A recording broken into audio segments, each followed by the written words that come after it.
This is the second exercise in the opening and closing exercises. This exercise is called the deep exhaling and inhaling form.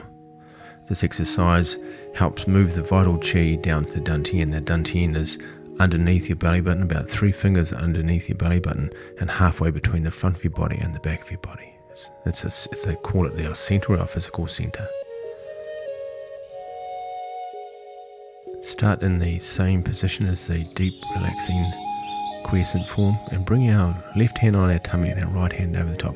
That's for males. If you're a female, you put your right hand on your tummy and your left hand over the top. Then bend down, breathing out.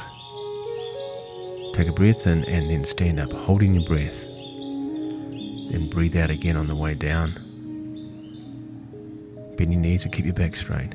And then breathe in when you're at the bottom. Hold your breath and then stand back up again. As I say, keep your back nice and straight.